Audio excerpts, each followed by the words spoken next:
Hello guys, welcome back to travel leader YouTube channel.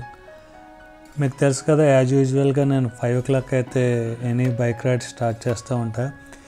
ఈ bike ride కూడా morning 5కే start అయ్యాను. ఇంటి దగ్గర హంపి రీచ్ అయ్యేసరికి అరౌండ్ 1 o'clock అట్లా అయింది. అరౌండ్ 8 o'clock అయితే ఇక్కడ బ్రేక్ఫాస్ట్కి అయితే ఆగాను. బ్రేక్ఫాస్ట్ చేసుకుని నా రైడ్ స్టార్ట్ చేసాను. మళ్ళీ ఇది బైక్ రైడ్ కాబట్టి ఇందులో రోడ్ విజువల్స్ అయితే కొంచెం ఎక్కువే ఉంటాయి. నేను వర్షాకాలంలో వెళ్ళాను కాబట్టి ఆ పచ్చని పంట పొలాల మధ్యలో ఆ నల్లటి బ్లాక్ టాప్ రోడ్డుని చూసుకుంటూ డ్రైవ్ చేస్తూ ఉంటే చాలా అద్భుతంగా ఉంటుంది. మీరు రాయచూర్ దాటి హంపీకి దగ్గర పడే వాళ్ళది రోడ్ అయితే చాలా సీనిక్గా ఉంటుంది. అసలు రోడ్డుకి ఇరువైపులా పంట పొలాలు, ఒక చోట నల్లటి మట్టి ఉంటే ఇంకోటి చోట ఎర్రటి మట్టి. ఇప్పుడు మీరు చూస్తున్నారు కదా, ఇదంతా ఎర్ర మట్టి. మీరు కొంచెం ముందుకు వెళ్ళేసరికి నల్ల మట్టి. ఆ నల్లటి మట్టిలో ఆ పచ్చటి అప్పుడే దున్నిన పొలాలు చూసుకుంటూ, ఆ బ్లాక్ కలర్ చూసుకుంటూ డ్రైవ్ చేస్తుంటే అస్సలు చాలా సీనిక్గా ఉంటుంది. You enjoy a lot this ride. అలాగే హంపి గురించి కొన్ని చరిత్రకు సంబంధించిన కొన్ని విశేషాలను తెలుసుకుందాం.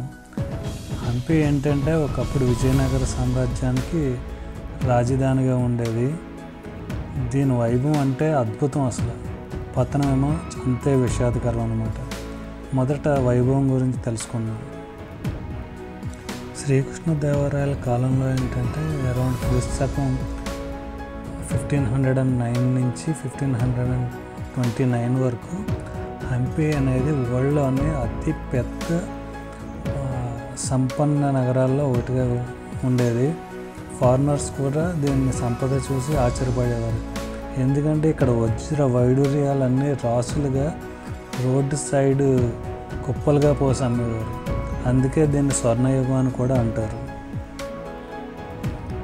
ఇక్కడ అద్భుతమైన నిర్మాణాలు అయితే చేపట్టారు. హంపిలో నిర్మించిన ఆలయాలు, మండపాలు, రాజభవనాలు, జల నిర్మాణాలు, ఇలాంటివన్నీ దేనికి అది ప్రత్యేకం. అసలు అలాంటి కట్టడాలు ఈ రోజుల్లో కట్టడం అయితే ఇంపాసిబుల్. అసలు ఆ విఠల స్వామి ఆలయం కానీ, ఆ విరూపాక్ష ఆలయం కానీ, హజారా రామాలయం కానీ, ఆ లోటస్ మహల్ కానీ, మీరు ఏది చూసినా దీన్ని ఎలా నిర్మించారు ఆ రోజుల్లోనే ఆశ్చర్యానికి అయితే పక్కా గురవుతారు. అన్నీ అంత అద్భుతంగా ఉంటాయి అన్నమాట ఇక్కడ. అంతేకాకుండా అపారమైన సంపదతో తోలుతూగేది ఈ ప్రాంతం. అక్కడ ఏంటంటే కళలకి, సాహిత్యాన్ని బాగా పోషించేవారు శ్రీకృష్ణదేవరాయలు అప్పట్లో. అంతేకాకుండా సైనిక బలం కూడా చాలా స్ట్రాంగ్ ఉండేది.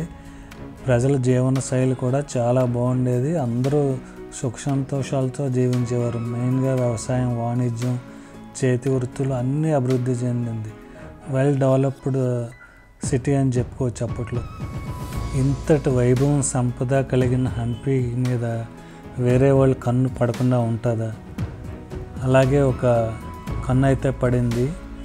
అంతే, ఒక్క యుద్ధంతో మొత్తం హంపి తుడిచిపెట్టుకుపోయింది.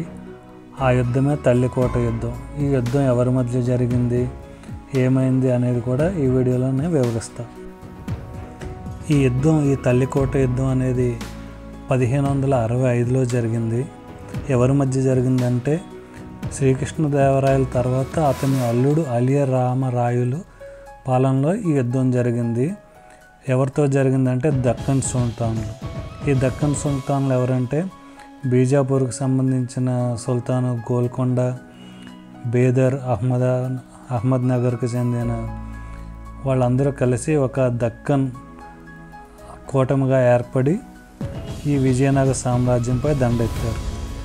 ఈ గోల్కొండ సుల్తాన్లు వాళ్ళు అప్పటి వరకు అలియరామరాయలతోనే కలిసి ఉండేవారు. కాకపోతే కొన్ని అంతర్గత కలహాల వాళ్ళు ఏంటంటే రైట్ టైం చూసి ఈ గోల్కొండ సుల్తాన్ కూడా వెన్నుపోటు పొడిచాడు. అదర్వైజ్ ఈ అలియరామరాయలు ఏంటంటే చాలా స్ట్రాంగ్. బట్ ఏంటంటే వెన్నుపోటు పొడిచేసరికి ఎవరు ఏం చేయలేరు కదా. ఆఖరికి ఏంటంటే ఈ డక్కన్ సైన్యానికి చేతిలో చిక్కి వాళ్ళ చేతే వధింపబడ్డాడు. సో యుద్ధంలో గెలిచిన ఈ ముస్లిం సుల్తాన్ సైన్యం ఏంటంటే హంపి నగరంలో ప్రవేశించి 3 రోజుల పాటు విపరీతమైన విధ్వంసం సృష్టించి అద్భుతమైన ఆలయాలు, రాజభవనాలని, ఇతర నిర్మాణాలని ధ్వంసం చేశాయి. దేవతా విగ్రహాలను అయితే కొన్ని విగ్రహాలకు తలను ఖండించి, కొన్ని విగ్రహాలకు చేతులు ఖండించి విధ్వంసం చేశాయి. ప్రస్తుత హంపి శిథిలాలు అలనాటి వైభవానికి, ఆ తర్వాత జరిగిన విధ్వంసానికి నిశ్శబ్ద సాక్ష్యంగా నిలిచిపోయాయి. ఆన్ ది వేలో అయితే ఈ సన్ఫ్లవర్ ఫీల్డ్స్ని అయితే క్యాప్చర్ చేశాను. అద్భుతంగా అంటే అద్భుతంగా ఉన్నాయి ఆ సన్ఫ్లవర్. మీరు ఇంచుమించు ఈ తుంగభద్ర నది మీద కట్టిన బ్రిడ్జి అనుకుంటుంది. ఇలాంటి బ్రిడ్జి కొండలు వచ్చినాయి అంటే మీరు ఆల్మోస్ట్ హంపీకి దగ్గరికి వచ్చినట్టే అనుకోవచ్చు. బైక్ రైడ్లో ఆన్ ది వేలో మీకు సింధనూరు, గంగావతి లాంటి ప్లేసెస్ కూడా తగులుతాయి. ఈ వీడియో లెంత్ ఎక్కువ అవడం వల్ల 2 పార్ట్స్ కింద డివైడ్ చేశాను. మీరు 2 పార్ట్లు పూర్తిగా చూడండి. పూర్తిగా చూస్తే మీకు బస్సులో ఎలా వెళ్ళాలి, ట్రైన్లో ఎలా వెళ్ళాలి, ఏం ప్లేస్లు చూడొచ్చు, ఎక్కడ స్టే చేయొచ్చు, ఇలాంటి డీటెయిల్స్ అన్నీ కవర్ చేస్తాను. 2 పార్ట్లు మిస్ కాకుండా చూడండి. నాకు పర్సనల్గా హంపీలో బాగా నచ్చిన ప్లేస్ అంటే ఈ హేమకోట పర్వతం. హోటల్ చెక్ఇన్ చేసి లంచ్ చేసి అరౌండ్ 4 o'clock అయితే ఈ ప్లేస్కి వచ్చా. ఈ ప్లేస్ చూసాక నాకు అనిపించింది ఏంటంటే ఇది చాలు, ఇంకా ఈ ఒక్క ప్లేస్ విజిట్ చేస్తేనే నాకు చాలా అంటే చాలా మంచి అనుభూతి కలిగింది. ఈ ప్లేస్ విజిట్ చేశాక ఇంకా వేరే ప్లేస్లు చూడకపోయినా పర్లేదు, వెనక్కి వెళ్ళిపోయినా పర్లేదు అనిపించింది. ఎందుకో తెలియదు, ఈ కొండపైకి ఎక్కాక నాకు అంత బాగా నచ్చింది ఈ కొండ. ఆ తర్వాత వేరే ప్లేస్లు చూశాను, కానీ ఏ ప్లేస్ కూడా దీనంత అందంగా ఉన్నట్టు నాకు అనిపించలేదు. అంత బాగుంది ఈ హేమకోట పర్వతం. ఈ హేమకోట పర్వతానికి కొంచెం చరిత్ర కూడా ఉంది, అది తెలుసుకుందాం ఇప్పుడు. హేమకోట అంటే బంగారు కొండ అని అర్థం. ఈ పేరు వెనుక ఒక పురాణ గాథ కూడా ప్రచారంలో ఉంది. అదేంటంటే పరమశివుడు లోక కళ్యాణం. హంపీలో పిల్లలు పెద్దలు ఎవరైనా అతి సులభంగా ఎక్కగలిగే కొండ ఏదైనా ఉందంటే ఇదే. అస్సలు కష్టం అనిపించదు, చాలా ఫ్లాట్గానే ఉంటుంది, ఎవరైనా ఈ కొండ ఎక్కొచ్చు. చూసారుగా ఈ కొండపైన ఆ కొలను ఎంత బాగుందో గ్రీన్ కలర్ వాటర్తో. ఈ కొండపై నుంచి మీరు చూస్తున్నారు కదా, అదే తుంగభద్ర నది. ఆ తుంగభద్ర నదికి ఆనుకుని ఉన్న విరూపాక్ష దేవాలయం. మీరు ఈ కొండపై నుంచి కిందకు దిగితే ఆ ఆలయాన్ని కూడా చేరుకోవచ్చు. ఈ విరూపాక్ష దేవాలయం అయితే ఈ కొండపై నుంచి చూస్తేనే చాలా బాగుంటుంది. ఈ చిన్న చిన్న గుళ్ళు ఉన్నాయి కదా, అవి కన్స్ట్రక్షన్ చూడండి, అసలు ఆ ప్రాకారాలు చాలా అంటే చాలా బాగుంటుంది. ఈ కొండ మీద నుంచి ప్రకృతి అస్సలు మీరు మైమర్చిపోతారన్నమాట. మీకు ఒక రివర్ కనిపిస్తూ ఉంటుంది, అందమైన గుడి గోపురాలు కనిపిస్తూ ఉంటాయి. అదే కాకుండా సన్సెట్ కూడా అందరూ ఇక్కడి నుంచే వీక్షిస్తారు. ఇది సన్సెట్కి చాలా ఫేమస్ అనమాట. చూస్తున్నారుగా విరూపాక్ష దేవాలయం పైన పక్షులు ఎలా కిలకిలా రావాలు చేసుకుంటూ ఎగురుతున్నాయో. నేను లైవ్లో చూశాను కాబట్టి అప్పుడు ఇంకా నాకు బాగా అనిపించింది. ఆ సౌండ్స్ అవన్నీ ఆ గోపురం చుట్టూరు తిరుగుతుంటాయి. ఈ కొండపై నుంచి మీరు ఎటు వైపు చూసినా కానీ విజువల్స్ అయితే నెక్స్ట్ లెవెల్లో ఉంటాయి. మీరు కనుక ఈ ప్లేస్కి వర్షం పడినప్పుడు కానీ కొంచెం చిరుజల్లుడు పడినప్పుడు కానీ వెళ్తే మీరు ఆ కొండపై నుంచి అసలు కిందకి రావాలనే అనుకోరు. ఎండ ఉన్నప్పుడు ఎలా ఉంటుందో నాకు తెలియదు. నేను వెళ్ళిన రోజు చాలా లక్కీ అనమాట. మెల్లిగా తుప్పరు పడుతూనే ఉంది. అలాగే నేను సన్సెట్ కూడా చూడగలిగాను.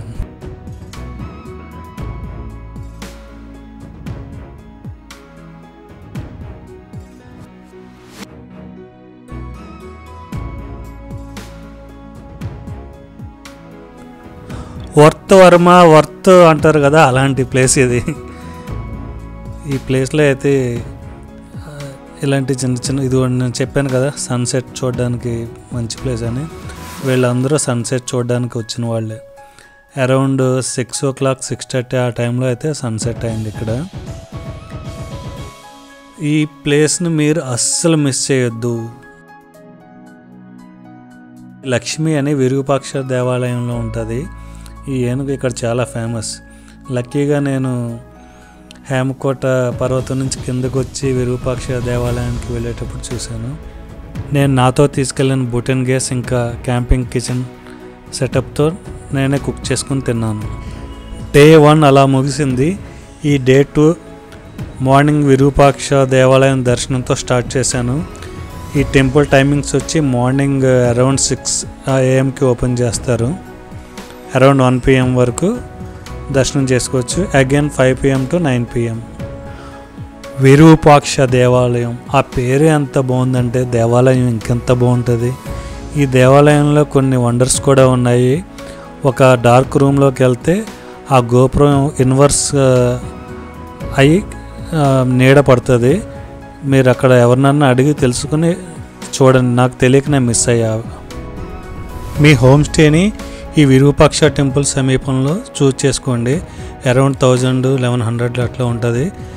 ఇదేంటంటే మిగతా ప్లేస్లకు వెళ్ళడానికి సెంటర్ పాయింట్గా ఉంటుంది. ఈ విరూపాక్ష టెంపుల్ ఆపోజిట్లో హంపీ బజార్ గుండా ముందుకు నడుచుకుంటూ వెళ్తే ఒక లెఫ్ట్ కనిపిస్తుంది. ఆ లెఫ్ట్ తీసుకుంటే కనుక మీరు ఈ విజయ విఠల టెంపుల్కి వెళ్ళి వాక్వే అయితే బాగుంటుంది. మీరు ఇక్కడికి వెళ్తే నడుచుకుంటూనే వెళ్ళండి. మీరు ఇది విజయ విఠల టెంపుల్కి బైక్లో కార్లో కూడా వెళ్ళొచ్చు, కానీ అది 25 kilometers ఉంటుంది. మీరు నడుచుకుంటూ వెళ్తే ఒక 1/2 kilometerలో మీరు విజయ విఠల టెంపుల్కి అయితే చేరుకుంటారు. ఈ విజయ విఠల టెంపుల్కి కూడా మీరు ఈ తుంగభద్ర నది ఒడ్డున ఆనుకుని ఉన్న చిన్న పాత ఉంటుంది. ఆ పాతను సెలెక్ట్ చేసుకోండి. వెళ్ళేటప్పుడు విజయ విఠల టెంపుల్ చూసి తిరిగి వచ్చేటప్పుడు అయితే వేరే పాత్ చూపిస్తా. ఆ పాత్ సెలెక్ట్ చేసుకుంటే మీరు ఈ డౌన్ స్ట్రీమ్లో ఉన్న లొకేషన్లు అన్నీ కవర్ చేయొచ్చు.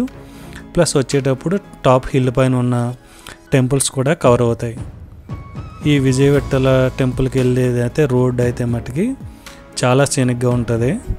మీరు వాక్వే సెలెక్ట్ చేసుకోండి. చూసారా, చిన్న గృహ లాంటిది ఉంది. ఆ గృహలోకి అంతా వాటర్ చేరుకున్నాయి. వాటర్ ఎక్కువ ఉండటం వల్ల తుంగభద్ర నదిలో మీరు ఈ వాటర్లోంచి నడుచుకుంటే ఈ గృహ దాటాల్సి ఉంటుంది. వన్స్ మీరు వాటర్లో ఈ గృహ దాటారంటే మిగతాదంతా మీకు చాలా ప్లెయిన్గానే ఉంటుంది క్రాస్ చేయడానికి. మీరు అలా నడుచుకుంటూ మార్నింగ్ టైంలో వెళ్ళడానికి ట్రై చేయండి. ఎర్లీ మార్నింగ్ విరూపాక్ష దేవాలయంలో దర్శనం చేసుకుని ఆ దర్శనం అవగానే మీరు విఠల టెంపుల్కి స్టార్ట్ అయ్యారంటే మీకు వెదర్ కూడా చాలా బాగుంటుంది. మీకు నడిచినట్టు అలసట తెలియదు. మీరు చాలా ప్లెజెంట్ వెదర్లో ఆ వ్యూస్ని అంతా ఎంజాయ్ చేసుకుంటూ నడుచుకుంటూ వెళ్తారు.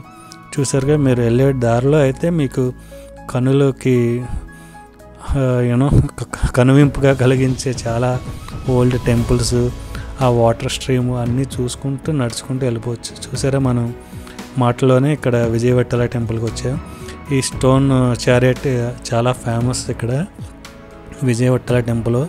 ఇదే స్టోన్ చారియట్ మీరు 50 rupees నోట్ మీద కూడా చూడొచ్చు. ఇక్కడ ఏంటంటే టికెట్ అరౌండ్ 30 or 25 rupees ఉంటుంది. మీరు ఆన్లైన్లో తీసుకోవచ్చు, ఆఫ్లైన్లో కూడా తీసుకోవచ్చు. మీరు ఇక్కడ తీసుకున్న టికెట్ ఏంటంటే హంపీలో ఉన్న అన్ని హెరిటేజ్ ప్లేసెస్కి అదే వ్యాలిడ్ అవుతుంది. సో మీరు బెస్ట్ ఏంటంటే మీరు ఫస్ట్ ఎక్కడ విజిట్ చేస్తారో అక్కడ ఈ టికెట్ తీసేసుకుంటే మీరు అన్ని లొకేషన్లకి అదే కవర్ అవుతుంది.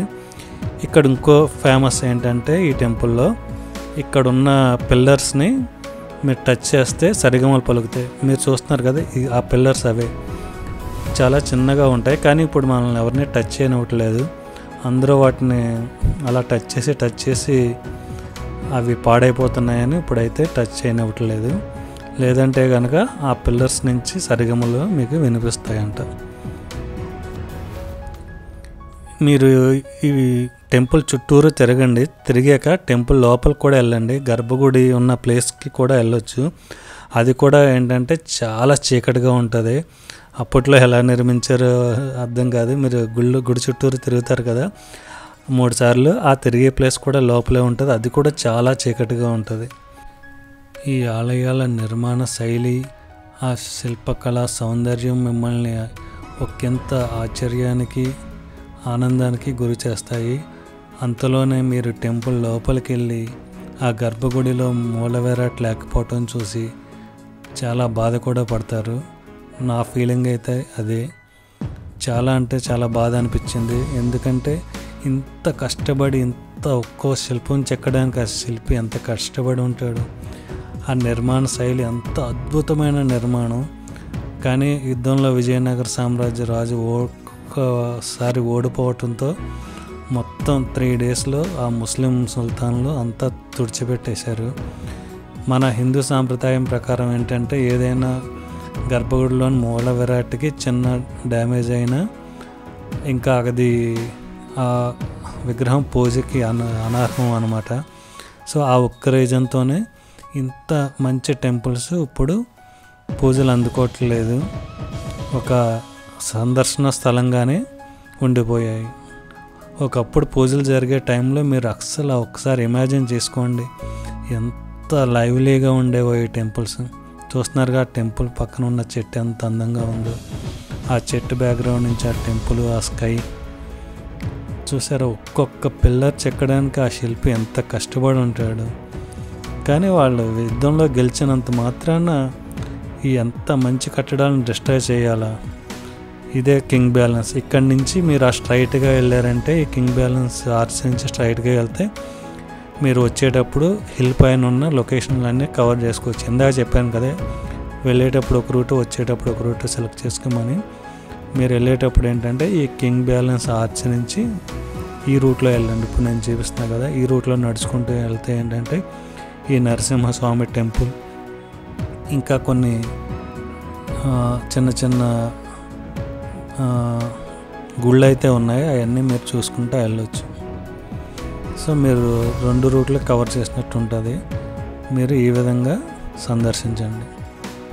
మీరు హంపీని ఎప్పుడు విజిట్ చేయాలంటే ఒక ఎండాకాలం తప్ప చల్లగా ఉన్న రోజు, లైట్గా డ్రెజ్లింగ్ పడుతున్న రోజు మీరు హంపీని విజిట్ చేయడం అంటే మీ అదృష్టం అనే చెప్పాలి. మిగతా ఏ టైంలో వెళ్ళినా మీరు అంత ఎంజాయ్ చేయలేరు. ఇదే శ్రీ యంత్ర హనుమాన్ టెంపుల్. ఇక్కడ ఏంటంటే హనుమంతుడు ఒక యంత్రంలో కనిపిస్తారు, మీకు దర్శనం ఇస్తారు. ఒక యంత్రంలో ఉంటారు హనుమంతుడు. మీకు ఇది ఈ విజయ విఠల టెంపుల్కి వెళ్ళే దారిలోనే ఉంటుంది. ఇక్కడే కొరాకిల్ రైడ్ అని చిన్న చిన్న బోట్స్లో మిమ్మల్ని ఆ వాటర్ స్ట్రీమ్లో అయితే తిప్పుతారు. మేము వెళ్ళినప్పుడు వాటర్ ఎక్కువగా ఉండటం వల్ల ఆ కొరాకిల్ రైడ్ అయితే లేదు. మీరు వెళ్ళినప్పుడు ఉంటే ట్రై చేయండి. కొంచెం కాస్ట్ ఎక్కువ చార్జ్ చేస్తారని విన్నాను. మేము వెళ్ళినప్పుడు అయితే వాటర్ స్ట్రీమ్ ఎక్కువ ఉండటం వల్ల అసలు వాళ్ళు ఎవరూ లేరు. ఇదిగో ఈ పిల్లర్స్ మధ్యలోంచి మీరు నడుచుకుంటూ మళ్ళీ విరూపాక్ష దేవాలయానికి వెళ్ళిపోవచ్చు. నాకు ఈ ప్లేస్ అయితే చాలా నచ్చింది, అందుకే 2 times అయితే ఈ ప్లేస్కి వచ్చాను నేను.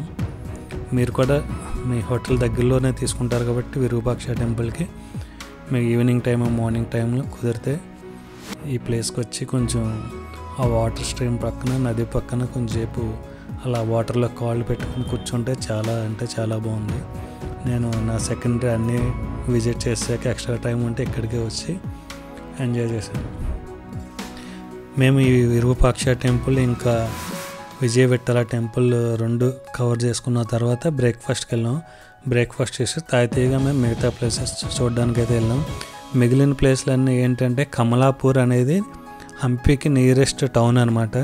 మీరు ఆ కమలాపూర్ రోడ్ వైపు వెళ్ళిపోతే ఫస్ట్ ఆ రోడ్ కమలాపూర్ వరకు వెళ్ళిపోయాం మేమైతే. ఎందుకంటే పెట్రోల్ ఫిల్ చేసుకునే పని ఉంది కాబట్టి కమలాపూర్ వెళ్ళిపోయి పెట్రోల్ ఫిల్ చేసుకుని ఆన్ ది వేలో వెనక్కి వచ్చేటప్పుడు మిగతా ప్లేసెస్ అన్నీ ఆన్ ది వేలోనే ఉంటాయి. ఆ ప్లేసెస్ ఒక్కొక్కటిగా మనం ఇదే వీడియోలో చూద్దాం.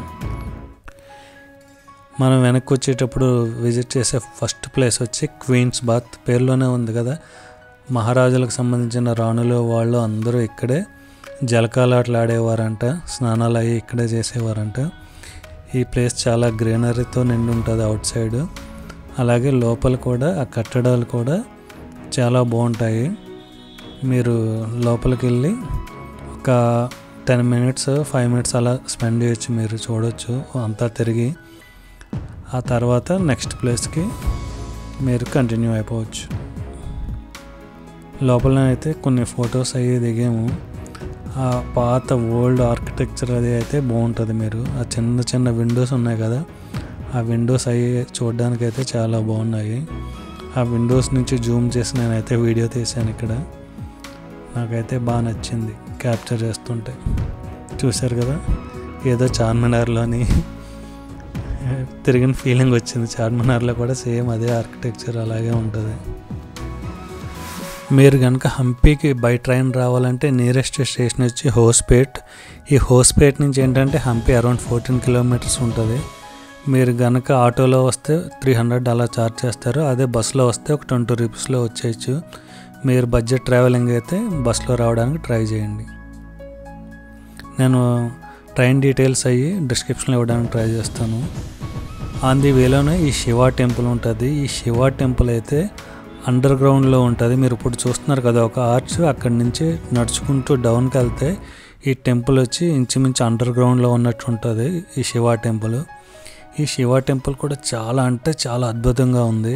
కాకపోతే ఏంటంటే మీరు లోపలికి వెళ్తే గర్భగుడిలో మొత్తం వాటర్ వచ్చేసి అందులో డ్రైనేజ్ వాటర్ అది మిక్స్ అయిపోయి కొంచెం గబ్బిలాలు ఘోరంగా అంటే ఘోరంగా ఉన్నాయి గబ్బిలాలు. ఇదే రూట్లో కొంచెం ముందుకు వస్తే మనం నెక్స్ట్ విజిట్ చేసే ప్లేసెస్ వచ్చి lotus Mahal, elephant stable and Ranga temple.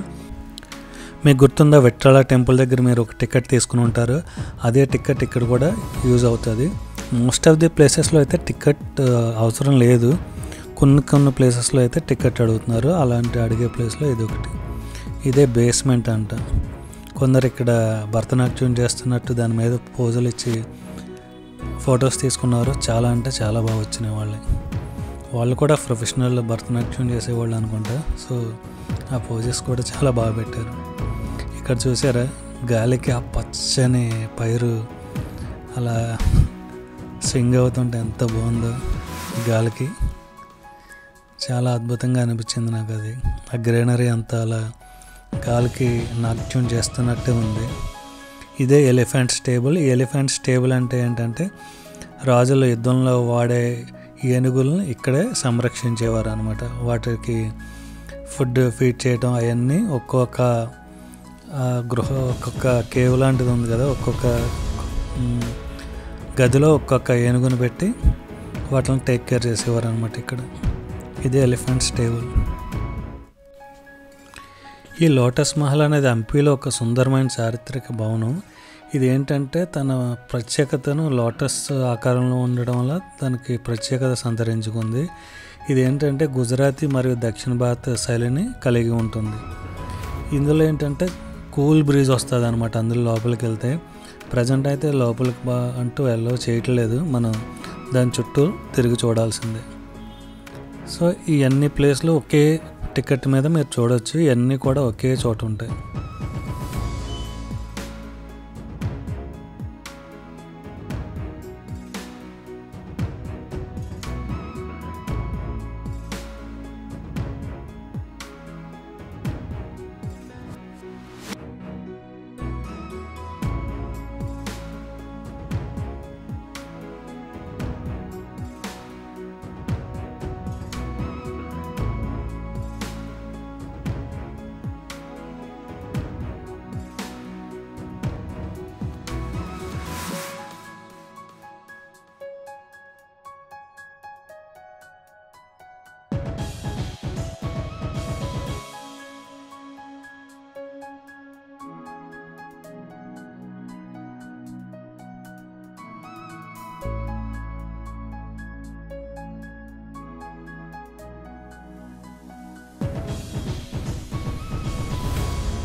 హంపీలో కొన్ని అండర్ గ్రౌండ్ ఛాంబర్స్ కూడా ఉన్నాయి. పదండి ఈ ఛాంబర్ మనం చూద్దాం. ఇది వెళ్ళడానికి ఒక వే, రావడానికి ఒక వే ఉంటుంది. లోపల చాలా చీకటిగా ఉంటుంది. పెద్దగా చూడడానికి ఏముండదు కానీ ఒక కొత్త అనుభూతి అయితే కలుగుతుంది మీకు. ఎందుకంటే మీరు అంతకు ముందు వెళ్ళి ఉండకపోతే కనుక ఎక్స్పీరియన్స్ చేయండి. అంతా సేఫ్గానే ఉంటుంది లోపల. ఎక్కడన్నా చీకటిగా ఉంటే మేము మొబైల్ టార్చర్ యూజ్ చేయండి. గైస్ మీలో ఎవరైనా నా వీడియోస్ ఫస్ట్ టైం చూస్తున్నట్లయితే నా అదర్ వీడియోస్ కూడా చూడండి.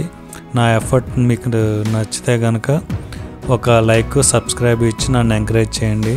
తప్పకుండా ఈ వీడియోకి ఒక లైక్ ఇస్తారని నేను ఆశిస్తున్నాను. ఇప్పుడు మీరు చూస్తున్న ఈ ప్లేస్ వచ్చి మహానవమి దిబ్బ. ఇది ఏంటంటే మహానవమి వేడుకలు జరిగేటప్పుడు దసరా అప్పుడు ఈ ఉత్సవాలను ఏంటంటే ఈ రాజకుటుంబానికి చెందిన వాళ్ళందరూ ఈ పైనుంచి వీక్షించేవారు. చివరి రోజున నృత్యాలు, హస్తగజ ప్రదర్శనలు ఇవన్నీ ఆ పైనుంచి వీక్షించేవారు. ఇప్పుడు మీరు చూస్తుంది ఏంటంటే పుష్కరిణి. ఈ ప్లేస్ని అయితే అస్సలు మిస్ కాకండి. ఈ పుష్కరిణి ఏంటంటే రాజ్మహల్స్ దగ్గర ఇంకొన్ని ఆలయాల దగ్గర నిర్మించారు. ఆలయాల దగ్గర ఏంటంటే ఇందులో స్నానం చేసి దర్శించుకోవడానికి వీలుగా కొన్ని ఆలయాల ముందు వీటిని నిర్మించారు. కొందరు వీటిని రాజభవనాల దగ్గర కూడా నిర్మించారు. వాళ్ళ రాజులు, రాణులు ఎప్పుడైనా వాళ్ళ గెస్టులు స్నానం చేయడానికి కూడా వీటిని యూజ్ చేసేవారు. ఈ ప్లేస్ అయితే చాలా బాగుంటుంది. అసలు ఆర్కిటెక్చర్ అయితే మటుకి నెక్స్ట్ లెవెల్లో ఉంటుంది. ఇది మహానవమి దిబ్బకి దగ్గరలోనే ఉంటుంది కాబట్టి మస్ట్ విజిట్ ప్లేస్, అసలు మిస్ చేయవద్దు. మీరు ఈ ప్లేస్లోనే విజిట్ చేయడంలో వెదర్ అయితే మటుకి కీ రోల్ ప్లే చేస్తుంది. మీరు వాతావరణం చాలా ప్లెజెంట్గా, కొంచెం క్లౌడీగా ఉన్నప్పుడు విజిట్ చేయడానికి ట్రై చేయండి. మీరు చాలా ఎంజాయ్ చేస్తారు ఈ ప్లేస్ని. ఇదే చూస్తున్నారుగా, వెదర్ ప్లెజెంట్గా ఉంటే మీకు ఆ కూల్ బ్రీజ్ మిమ్మల్ని తాకుతుంటే మటుకి చాలా ఎంజాయ్ చేస్తారు. ఇదే మహానవమి దిబ్బ. మీకు ఇంట్రెస్ట్ ఉంటే మీరు 3 స్టైర్స్ ఏమో ఉంటుంది, ఇది పైకి ఎక్కి చూడండి. దీని పక్కనే మోనోఎథలిక్ స్టోన్ ఉంటుంది. ఒక స్టోన్తో ఒక డోర్ తయారు చేశారు. ఇది కూడా must visit place. On the వేలోనే మీరు నెక్స్ట్ నరసింహస్వామి టెంపుల్ అయితే ఉంటుంది. ఇదే నరసింహస్వామి టెంపుల్, అస్సలు మిస్ కావద్దు. దీని పక్కనే ఒక శివలింగం కూడా ఉంటుంది. నెక్స్ట్ డే కాదు, అదే రోజు మేము ఈవినింగ్ మాతంగి హిల్స్కి అయితే చేరుకున్నాం. ఇది సన్సెట్ కంటే ది బెస్ట్ ప్లేస్, అద్భుతమైన ప్లేస్. మీరు మాతంగి హిల్స్ పైనుంచి సన్సెట్ని చూడడం అయితే అస్సలు మిస్ కావద్దు. ఇది ఏంటంటే కొంచెం ఫిట్గా ఉన్న వాళ్ళే ట్రెక్ చేయగలుగుతారు. పిల్లలు ఇంకా పెద్దవాళ్ళు ఈ ప్లేస్ని అవాయిడ్ చేయడమే బెటరు. ఎందుకంటే ఇది ట్రెక్ చేయడం చాలా కష్టంతో కూడుకున్నది. మీకు చాలా అంటే చాలా అడ్వెంచరస్గా ఉంటుంది. కానీ వన్స్ మీరు పైకి వెళ్ళి ఆ సన్సెట్ చూసారంటే మీరు పడిన కష్టాన్నంతా మర్చిపోతారు. మెయిన్ ఏంటంటే ఈ మాతంగి హిల్స్ పైనుంచి మీరు ఒక సన్సెట్ చూస్తూనే కాకుండా ఇక్కడి నుంచి చూస్తుంటే మటుకి విరూపాక్ష టెంపుల్ చాలా బాగా కనిపిస్తుంది. విరూపాక్ష టెంపుల్తో పాటు ఆ తుంగభద్ర నది, ఆ చుట్టుపక్కల ఉన్న కొండలు, ఆ గ్రీనరీ మీరు చాలా అంటే చాలా ఎంజాయ్ చేస్తారు. చూస్తున్నారుగా విరూపాక్ష టెంపుల్.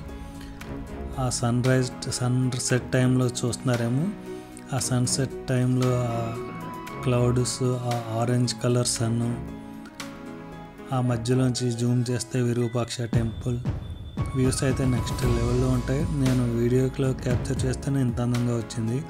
ఇంకా మీరు లైవ్గా మీ కళ్ళతో చూస్తే మటుకి చాలా ఎంజాయ్ చేస్తారు.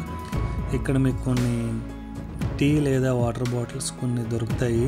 పాపం వాళ్ళు చాలా కష్టపడి పైకి తెచ్చి అమ్ముతున్నారు. కొంచెం ఎక్కువ కాస్ట్ పే చేసినా కానీ వర్తే. మీరు ఎక్కువ కాస్ట్ పే చేస్తామని అస్సలు అనుకోవద్దు. ఎందుకంటే మాకు నడిచి రావటమే కష్టమైంది. వాళ్ళు వాటర్ బాటిల్స్, టీ అవన్నీ పైకి మోసుకొచ్చి అమ్ముతున్నారంటే చాలా గ్రేట్. ఇక్కడ నుంచి ఆల్మోస్ట్ హంపి చుట్టుపక్కల ప్రదేశాలు అన్నీ కనిపిస్తాయి. ఇక్కడ నుంచి అంజనాద్రి హిల్స్ అలాంటివన్నీ చుట్టుపక్కల ఉన్న అన్ని ఫేమస్ ప్లేసెస్ ఈ పైనుంచి మీరు చూడవచ్చు. ఇక్కడ విండో అయితే చాలా ఎక్కువ ఉంటుంది. మిమ్మల్ని పక్కకి నెట్టేసేంత విండో అయితే వస్తుంది. మీరు తప్పకుండా అయితే అరౌండ్ 6-6:30 వరకు ఇక్కడ ఉండొచ్చు. 6:30, 7 o'clock తర్వాత వాళ్ళే మిమ్మల్ని వెళ్ళిపోమని చెప్తారు. ఈ పైన ఒక పూజారి కూడా ఉంటారు. పాపం ఆయన రోజు ట్రెక్ చేసుకుంటూ ఈ కొండపైకి వచ్చి పూజలు చేస్తారేమో, మరి చాలా కష్టంతో కూడుకున్న పని. నేను నా ట్రైపాడ్ తీసుకెళ్ళడం మర్చిపోయాను. నా చేత్తోనే టైం ల్యాప్స్ పెట్టాను. టైం ల్యాప్స్ పెడితే ఏంటంటే మనం కెమెరాని షేక్ చేయకూడదు. చాలా కష్టపడి ఈ టైం ల్యాప్స్ అయితే క్యాప్చర్ చేశా by hand without any tripod. Visuals అయితే చాలా బాగా వచ్చినాయి. అలా అద్భుతమైన సన్సెట్ని ఎంజాయ్ చేసిన తర్వాత అరౌండ్ 8 o'clockకి రూమ్కి చేరుకుని నా ఓన్ కుకింగ్ సెటప్తో చికెన్ ప్రిపేర్ చేసుకుని అలా డే 2ని ముగించాను. నెక్స్ట్ డే 3లో అంజనాద్రి హిల్స్ ఎక్స్ప్లోర్ చేద్దాం. పార్ట్ 2 అయితే అస్సలు మిస్ కావద్దు. Thank you for watching.